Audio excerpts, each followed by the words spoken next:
5 minutes, 10 minutes, 15 minutes. So really quick, officers, my name is George. I'm the president of the CCBA. For those who know me, thank you for being here and thank you for your service to the club over many years. It's much appreciated. For the new people, welcome.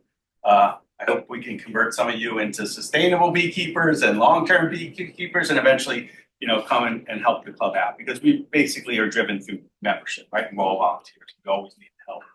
Really quick, you met Donna. She was up here talking, introducing everybody. She runs the meeting. So, and she's also vice president. So when I have my heart attack, she's it. Mark is behind this. Your heart attack? Mark's behind. He's a VP of tech, so all the Zoom and CCBA education. If you're a new beekeeper and you're looking for some education, or we have a YouTube channel, CCBA education. It gets probably a view a month or two. So, but it's great to all the meetings. So if you're looking for some local, reliable sources for education, check it out. Someone taking me off my clock. No. It's conspiracy, right? There you go. Carissa's our secretary. I don't see Carissa here yet. She does a lot of the communication. Russ Lux is our assistant secretary. He had a family member pass away, so he's not here this week. The people that control the money, the most important people in the club are Howard and Chris. So they do a terrific job with that. Next slide. Give me some time back. So they're the people. Please say hello to them. We're all really friendly. We're really approachable. If you have an idea, if you have some thoughts about how the officer should be acting or behaving, please let them know. These are the people that do the work for the club, honestly. So the club is driven through committee. Committees do the work. There's always ask for people to help out with the committee work. Myself and Russ do the apprentice program. Mark does the beginners program. Bee chat every Friday night is Ed, Diane, and Donna. Community outreach, all the talks that we're asked to give at libraries, schools, things like that. Entertainment is Monica in the back there. She does the high hop, the picnic, the gala, the holiday party. You're going to hear from Paul Lisco, who does grants. Paul is in the audience somewhere. We give away money, $50,000 over the last 7 or 8 years to community organizations to do fun bee stuff. So that's a part of what we do. Horticulture, Sheena, we are going to have a plant sale this year. Sheena's here to chat with you about plant sale. If everyone should be planting, that's a no-brainer. I say it I started in this club 15 years ago. My first role in the club was to lead the plant committee. So the one person who grew the plants and ordered the plants and sold the plants. I mean, the club's been doing that for 10 or 15 years now because I really truly believe every beekeeper should find their plants just as important as their bees are. So really push for people to take advantage of our plant sale and please be advocates out there both planting native plants. It's so important.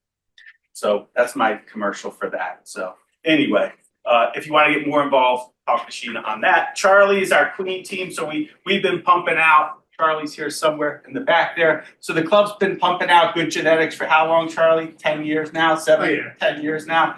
Every year we're working on, CCBA genetics and breeding them and pushing them out there. We've really got them to a point where I think if you get, and I talk to people, if you get CCBA genetics, you're pretty happy with them, So they're generally docile, productive, relatively mite resistant stocks. So, think about supporting the queen team and that effort. And then the women's bee group is Donna, Carissa, Sheena. And they're leading a lot of the monthly education. We had somebody do honey. I don't know if you came to that. That was wonderful. The honey sommelier taught us how to taste honey. And there's a drone congregation talk coming up in a week on a Monday. So please, log on to them. They're really high quality educational stuff. They're the committee leads. I'm going to pass around the list now. Now, this is the most important thing I'm going to do today. Well, one of the most important things I'm going to do today. So we have 2 ways we educate new beekeepers, right? We have multiple ways, but 2 of our programs that we do beekeeper education is the beginners program and the apprentice program. We still need a few teachers for the apprentice program. So if you have not told Russ, or Russ does not know, Russ has asked a couple times and he has a fair number of people on the list, but he wants me to try to recruit a few more. So I'm going to pass this around. Put your name and email and how many apprentices you're willing to take if you have not done so already. If you've done so already, you don't have to put your name on the list. We definitely need a few more apprentices, teachers this year. This is not for if you want to be an apprentice. This is if you want to be a teacher. What qualifies you as a teacher in the apprentice program? You sign up. A willingness to help somebody learn how to be a beekeeper, okay? Obviously, if you have no skills, don't sign up. But you know, the bar is so pass that around, set the bar low. I'm just kidding. No, really, we all remember when we were a brand new beekeeper. What did we know? Nothing, right? What do you know now? Nothing. I was hoping you'd say something or more. You can take somebody from nothing to more. And you know what the most important thing about being a teacher is? Fun. Fun, and that you care, right? Free help. And free help. Yeah, free help. Free help, you're fun, and you care. So if you care and you like to have fun, your skills are probably going to be good enough. Anyway, enough said. Beginner education, that's the beginner's course. There's still, and hopefully you've all signed up for that, and we're going to be launching them this month. Next. Tuesday. Wait, so now talk about bees. That's all the administrative stuff. Now we're going to talk about bees for a second. We've all heard that the winter losses have been potentially higher this year out there. You know, whether or not that's true or not, I'm not sure. You know, really the winter, there are people that track this across the country, and a lot of the data comes from commercial beekeepers and not hobbyist beekeepers. I think hobbyist beekeepers are generally underrepresented in the surveys and people that respond to the surveys. There used to be BIP, but BIP is no longer with us. They dissolved that. So Bee Informed Partnership was a organization that tracked some of this data and really looked at hobbyist beekeepers input into their surveys and data, and we don't have that anymore. Raise your hand if you're a beekeeper in this room. Raise your hand if you think, and you've been doing this for a while. This is going to be the CCBA survey. I love surveys. So raise your hand if you've been keeping bees for more than 2 or 3 years. Raise your hand. Okay, good. Raise your hand if you think your colony losses this year are more than average. So 1, 2, keep your hands raised. Oh, just take it last year with us. Colony 1, 2, 3, 4, 5, 6. Okay, 7. Okay, so raise your hand if you think your colony losses are average or better than average this year. 1, 2, 3, 4, 5, 6, 7, 8, 9. Okay, so there you have it, right? So we'll publish it tomorrow in Bee Culture, right? So at least on the CCBA hobbyist beekeeper side, it would seem like the losses are about average, right? If equal numbers had more or less, they're pretty much average. So the question is why are hobbyist beekeepers doing better than commercial beekeepers potentially, right? So that's one question, right? Since it looks like on this very scientific survey we did average and the commercial beekeepers are doing worse. I would like to think because it's your quality of your beekeeper, right? So maybe. So I've given it some thought just because I have nothing else to do. What I've had more losses this year. I know why, but I've had more losses than average. I should have raised my hand. Why? I think I know why, right? So I think there's a couple things that sort of potentially play into this a little bit. One is, are we seeing some difference in effective of the miticides, right? So mites are Varroa. Varroa kills bees. We test for Varroa. We treat for Varroa. Is the treatment not as effective as it used to be? And that may be part of it, right? We may be developing resistance to Apivar. Some of our preparations that we use may not, for whatever reason, be as effective as they used to be. Not many people test and retest when they do their mites. I would strongly encourage people to get into a habit of testing your mite levels monthly. And then you'll know whether or not mites are impacting your hives or not. It's a bit of work, but it's really going to help you answer this question whether or not your mite control is under good control. Because if you if you don't have monthly mite counts, you can't prove to me that your hives didn't die of mites, honestly. So the only way to know that your hives didn't die of mites is to show me a mite count in May, June, July, August, September, October, and show that they're all less than 2%. Then okay, you've managed your mites. Without that, it's hard to know for sure. Universal treatment used to get us there, right? So a lot of people sort of say, okay, I'm just going to treat 3 times a year. I'm going to do a summer treatment, a fall treatment, and a winter treatment, and put my bees to bed, and they're going to be fine. Probably still pretty fair to assume that, but not as good. So just consideration. I think obviously, and people always want to say it's mites, it's mites, it's mites. I'm a little biased. I still think the majority of reasons why colonies die in the winter are mite related.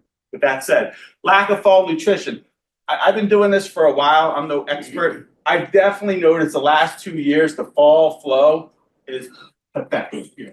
We are. I haven't. If you're, I just not seeing. I'm seeing colonies lose weight. You know, they're going into the winter. They're making their winter bees, and what's there out there to do that? You know, and is that somehow impacting the health of the winter bees that are going through the winter? I don't know that, but I know what I do know is the hives are not putting weight on in the fall, despite all the goldenrod and all the asters and everything that's blooming. The hive weights are going down. Joe's not here. We have the apprentice yard at the new apprentice yard at the CCBA at the apiary. Chestland. Thank you. I'm pressuring myself. They got 5 minutes. I'm already at 3. I'm aware. So we have these 5 over 5 nukes. You guys got to get, raise your hand when you're tired of me, and I'll ignore it. You have 5 over. So you have 5 over 5 nukes. So you got these nukes that are two stories tall, right? And we started weighing them in August, right? So we weighed them in August, and the average colony that's weighed 65 pounds. And then we weighed them every 2 weeks. And then 2 months later, and we fed a lot of them, but one we didn't feed, one we did not feed at all. It went from 65 pounds to 45 pounds without being robbed. I'm positive it wasn't robbed. Without being robbed, it lost 20 pounds through the fall. Crazy. And you see this. I saw it in my production hives. You leave a super of honey on, you leave 30 pounds of honey on in August, and then you come back 2 months later at the beginning of October, and there's no weight on some of these hives. Like there's nothing coming, there's little coming in. Now everything's local. You may be living in a knotweed grove or a grove where your fall flow is wonderful, thankful, right? Because I think the majority of us are seeing less fall nutrition, and I think that may be impacting winter survival a little bit. More virulent viruses. I don't know. Viruses mutate, right? Could that be part of it? There's viruses in every hive. Every hive has viruses. Even if you have good mite control, every hive has viruses. And Don Coates isn't here, but Don Coates is a vet in the club, and he used to send these virus titer loads off to the lab, and they would monitor. They would check how much virus was in the hive based on viral load, and pretty much every hive had some kind of deformed wing virus or a lake cyanide virus or some kind of virus. And viruses mutate, and there's some seasons where viruses are more virulent than others. There's nothing we can do about viruses. We can just control mites, but I think that may be part of it. I had a hive last year that got killed from sac-brood virus. You guys are shaking your head and you're like, no, that doesn't happen. Sac-brood virus doesn't kill hives, right? No, it just doesn't happen. It's there in the spring. It affects a couple larvae or a couple prepupae, and they do fine. I tell you, I went into a hive last spring. 50% of the brood had sac-brood virus, what I thought had sac-brood virus. So I asked around. I eventually got in contact with the USDA lab, and people got tired of me. They kept pushing me up, the chain. So I finally ended up with Jenny, Dr. Jenny, who leads the USDA lab. She said, I've heard of this before. She said, are you willing to sort of cut samples? Because I'm interested to see if there's a co-infection in this hive. Is it nosema? Is it some other virus that's making this hive look so sick? I said, sure. So I actually cut out live comb. I sent live bees. I sent it from that hive and 2 other hives in the apiary. And 3 weeks later, she calls me and she says, the only thing I found in that hive was sac-brood virus. I was like, wow. She says, I've heard this, but I haven't seen it. But can't explain it why. Is it immune deficit in the bees? Is it something happening with the viruses? But a hive got killed from sac-brood virus. Anyway, and colder than average. We know local bees do best, right? We know that. Plenty of studies look at production, plenty of studies look at survival, and pretty much I think we can all agree that local bees do best. Is that right, Ed? Yeah, Yeah, that's a local bee man. He's been working on it that way. Ed doesn't feed his bees, doesn't treat his bees, and somehow his bees make it through the winter. So, and there's a bunch of us out there that have been working on this. Local bees do best. And there's a lot of, for various reasons, and I'm not saying they're good or bad, you know, we got a lot of Southern genetics up here, right? And we probably need Southern genetic. We don't need it, but it's part of beekeeping, right? And with a colder than average winter, are those colonies not surviving because they're consuming too much food or they're not adapted? And we had a cold winter. So somewhere in there may be the reason why we have winter colony loss. Does anyone want to add anything? Their thoughts of what they've heard? Yes, Tony. I was thinking when you were saying about loss of, the feed or something like that. A lot of times you get robin going on in the fall, and a lot of times you get wax moths or whatever come in, and that just brings the hive. I'm sure it brings the weight down and all along with it, but that could always be a Strong survive out there, don't yeah, exactly. Yes. Tony's. That when they start to swarm or something like that, you get a swarm.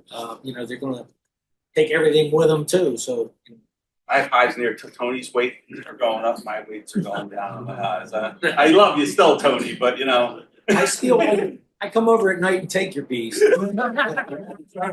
said I thought I had more bee. I thought I had a queen in this hive. Don't steal from the CCBA apiary. Bad to steal from the CCBA apiary. They are club resources. I hate to say it, but we've had people steal from the CCBA apiary. Yes.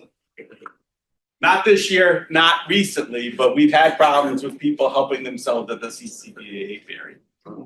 Enough said. I think the one cool thing about beekeeping is you can have a theory and probably be on some spectrum of being right. Is that fair to say, Mark? Yeah.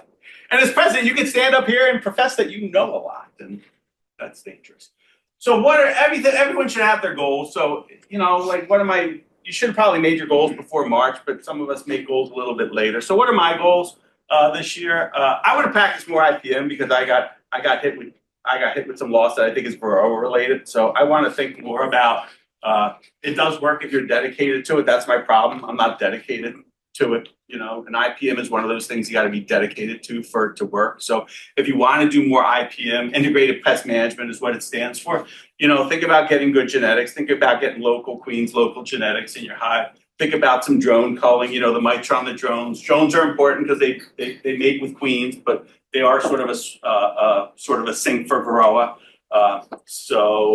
Brood breaks, whether or not you want to clip wings and catch your swarms or trap your queens or pull out your queens or give your hives brood breaks, because brood breaking is natural, right? Healthy bees swarm. When bees swarm, they have brood breaks, right? And that's probably part of how bees have learned how to deal with, not learn how to deal, but it's probably a way to sort of halt the transmission of certain pathogens in the hive by just not having any brood, right? So if the hive goes for a period of time where it's not having brood and the viruses aren't replicating, right, you're going to drop. And remember, every hive is sick.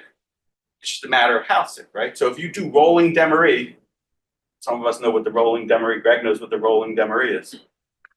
Rolling demery is a brood factory, right? So, if you're rolling demery, how your mite counts? What? Not as great. Not as great, potentially, right? So if you're not having that brood breaking, you're doing that sort of brood production to sort of boost your honey production. You gotta be on top of your mites. Keep records. I was not a record keeper. I still don't profess to be a good record keeper. But if you really want to understand if you really want to understand and learn about what's going on in your hives, keep records, especially early on, right? I strongly encourage. Now, records can come in all kinds of forms, and there's all different ways to keep records. But if you write something down or pay attention to something, you're going to learn something, And a lot of my learning through my 15 years has been by keeping records. Does it make my hive survive or not survive? Maybe not. But I feel like I learn more and understand more if I'm writing down what's going on. Because anything you see in your hive today, right, is not related is not caused by what you're doing today. It's called what you did 3 weeks ago. And even Ed, that's pretty smart. Ed, what did this hive look like 3 weeks ago? Sure look great. It'll look great, or she looked great. So if you have that record keeping, you're going to learn a lot more. For me, it's quality over quantity. You're going to hear beekeepers talk to you about how many hives they have and how much honey they produce, and I've been guilty of it. I think at the end of the day, you want to do what you can do quality-wise. And if that's 1 or 2 hives, so be it. That's 1 or 2 hives. If that's 5 hives, great. If that's 100 hives, great. But just remember quality. And I want to continue. I want to get back more into queen rearing. I want to go hang out with Ed and stay over in his basement and raise survivor Gs, because I think that's so important and it's so cool. Anyone have goals they want to? Any unique goals that people have this year that they want to share? They're going to be doing, or what they're going to be looking at? Yes, Howard. My goal is to have fewer hives so I can have better quality. Better quality. You got any goals, Monica? Always. So I'm coming into my 5th season, and my grandson is 4, and I wanted to be a badass grandma. So I started beekeeping, right? And he's been in Japan, and they're moving back this year. So all I care about is keeping those 3 hives alive till that kid gets back. And I can say, you're a badass grandma. So, it's simple. I have 3. I'm a backyard beekeeper, and I love it. And that's it. Keep those babies alive. So far, they're bringing in pollen already. So if you're watching, they're in my driveway, so I pass them every minute. And they're bringing it in already. It's great. But I did serious fall feeding, and I threw on some fondant, marzipan, whatever that stuff we bought in January. So they were happy. But I'm a fervent believer in the fall feeding for sure. A lot of people don't, but I do. Yeah. And Tony, since you're my neighbor, they're going to keep track of you a little bit. So what are you doing this year? Nothing. Tony's a typical beekeeper. I'll not tell you how many hives I have. I'm not telling you what I'm doing. No, Tony and I are great. Just bring the meat. Just trying to keep feed on there. I go out once a month and usually pull the lid and just take a peek in, see if they need any sugar to keep them topped up a little bit. And even if it goes on when they're bringing in honey, I mean, if there's still a little bit of candy on top, I think, they get a rainy day, they're going to still come up and get it. Just want to keep the wax moths and the hive beetles down. That's my main. And there's a lot of, we tend to call beekeepers either backyard beekeepers, sideliner beekeepers, or commercial beekeepers, right? So backyard beekeepers are 95% of the beekeepers, most of the people in the room. We keep a bunch of hives. We're very good at what we do, but we're backyard beekeepers. Sideliners are like, there's a few sideliners in this group that run hives for to make money, either selling nukes or selling honey. And then there's commercial beekeepers, which we have a few in Chester County, I think, who actually make a living off their beekeeping. So most of us are what I call backyard beekeepers. And that doesn't mean that we lack quality, right? We may lack quantity, but we don't lack quality. Generally 20 is the cutoff for backyard beekeepers versus sideliners. Mm. That's the number that the state is Considering, yeah. I'm still a sideliner then, despite my winter losses. Next slide. Still qualified. Keeping bees alive. I'm going to be brief because I know I'm over my 10 minutes. I'm aware. So there's basically 4 things with your hive inspection. That will, if you can remember these 4 things, you're going to be an awesome beekeeper. You got to look at your bees, your brood, your food, and your disease. They're the 4 things you have to tell me. And then I do this with my apprentices. When they open a hive and close a hive, I say, tell me about these 4 things: bees, brood, food, and disease. And that shouldn't take you very long to do, but you should be able to know the status of those 4 things on every hive. Why? Why is knowing how many bees is important? Because you want to match your hive size to the colony size. I know I repeat myself every month, but I still believe in this. One of the major things that happens that gets people into trouble is they have too big a hive for the size of the colony. The colony is the bees, the hive is the box, right? So when I say colony, it's the bees, hive is the box. So your bees really should take up 70% of your hive. Your colony should take up 70% of your hive. So if your colony is taking up 50% of your hive, or 25% of your hive, or 10% of your hive, you got to make your hive smaller. If your bees take up 100% of your hive, you have to make your hive bigger. So you're always making sure that the box is the right size to the colony. If it's too small, they'll swarm. If it's too big, they'll get sick. Number 2 is brood.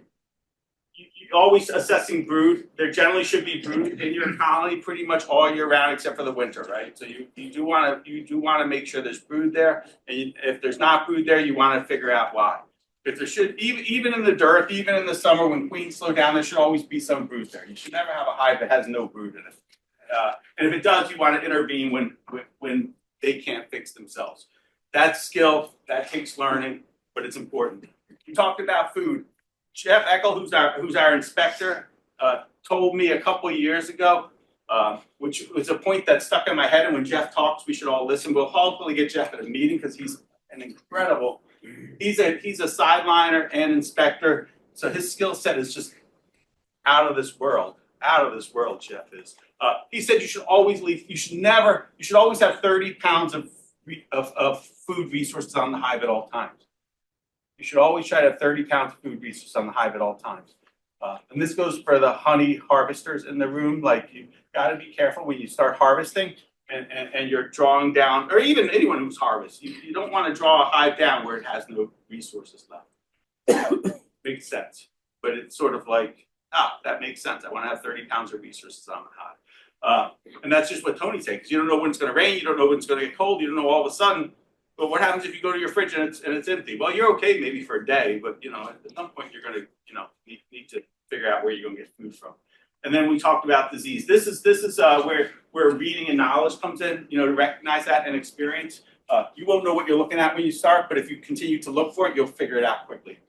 Next, I'm almost done. I promise. Next.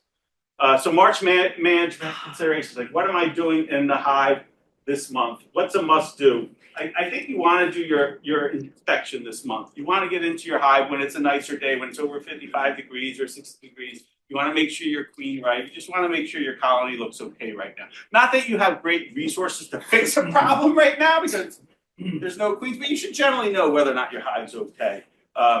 You probably want to, we talked about this at breakfast this morning. You can leave the dead bees on the bottom board that died over the winter, and I guess they'll eventually clear them out, or you could sort of take your dead bees off of your bottom board, the ones that died through the winter. We still want to prevent starvation. The bees, when is your risk of starvation finally over?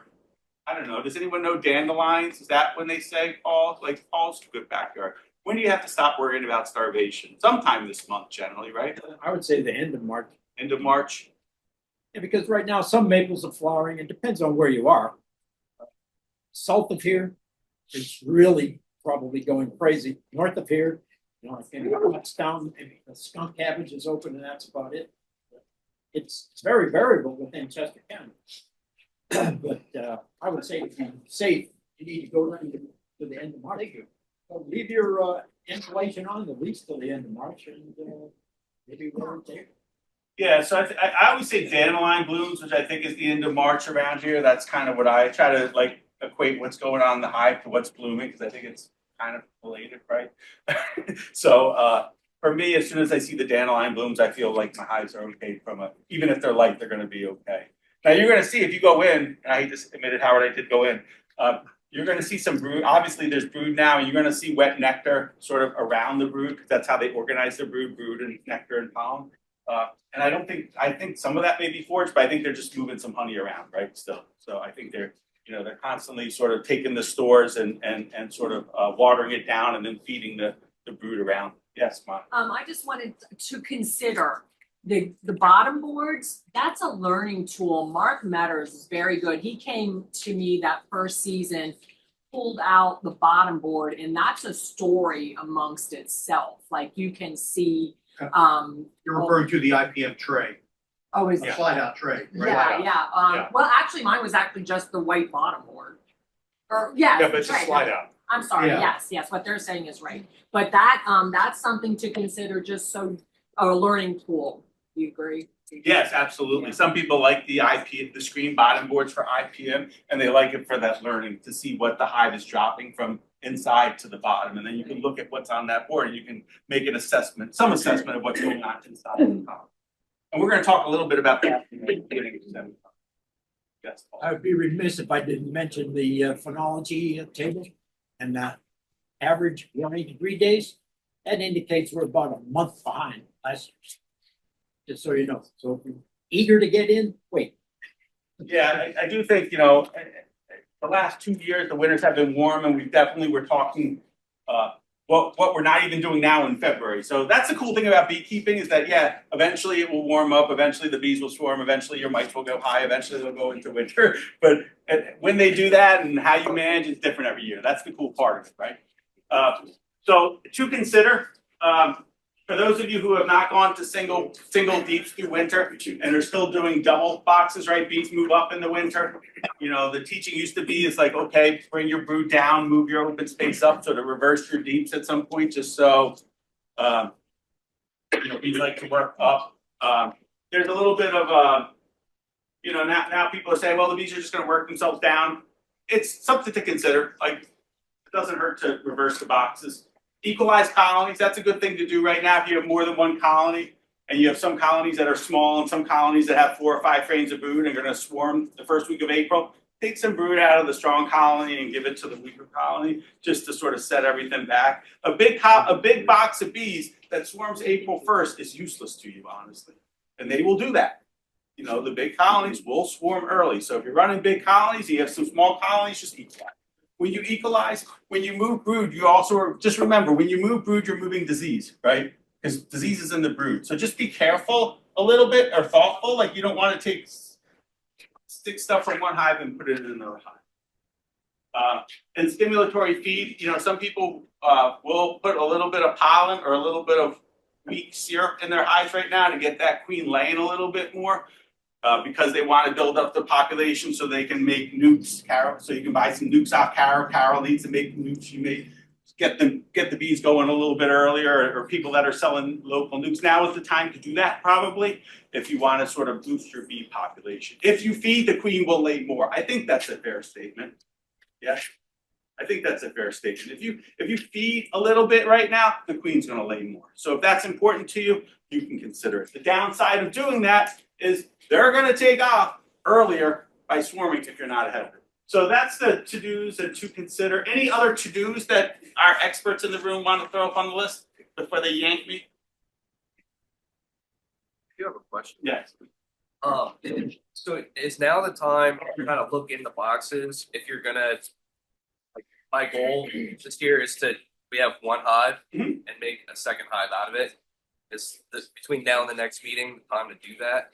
Wait, if you're going to make a split. So the question when you make a split is how does that new hive get a new queen, right? So if you take one hive and make it into 2 hives, that second hive has to get a queen. So either you need to buy a queen or you need to let them raise their own queen. Letting them raise their own queen, again, it's so hard to predict what the weather will be like, but you probably can't let a hive make its own queen until until there's drones, until the temperature's right to fly, which I'm going to say is like the 3rd week of April. Okay. But I may not agree with that in general, but that's what you have to consider, right? Yeah. And yeah, but you can split a hive now. If you had a queen coming in the mail, you can split a hive now if you want, if it's strong enough. You just have to figure out how is that hive going to get a queen. Does that make sense? Yeah, absolutely. Yeah. So I would say, like, to split a hive and let them raise their own queen, I would probably not split that hive until the second or third week of April, probably. Okay. Yes, Tony. If they had some eggs, like in the frame, you could probably transfer the eggs over. If you don't bees a bit, you probably still make their own queen. Right. In that queenless hive. So Okay. that's- As long as I had in the brood, there's a queen cell that's in there. Eggs. It's gotta be Eggs. it's gotta be a They'll make it. pinhead. It can't be. Okay. a fully Yeah, if you adult. see the hive making swarm cells and you want to, we can do this next month. But if you see a hive making swarm cells, yeah, you can make a new hive off of swarm cells. So Next month is all swarms. it's all That's, swarms, that's yeah. it. A queenless colony will make a queen at any point. The issue is not whether or not it'll make a queen. The issue is whether or not that queen will go out and mate and find a drone to mate with. Is really the question. Like if you, in the middle of winter, if you make a hive queenless and there's an egg or something in there, they'll try to make a queen. But that queen is not gonna, it's gonna be too cold to fly, there's not gonna be any drones, and then you're gonna be left with a queenless hive, basically. A drone laying queen. A drone laying queen. Have one of me in there.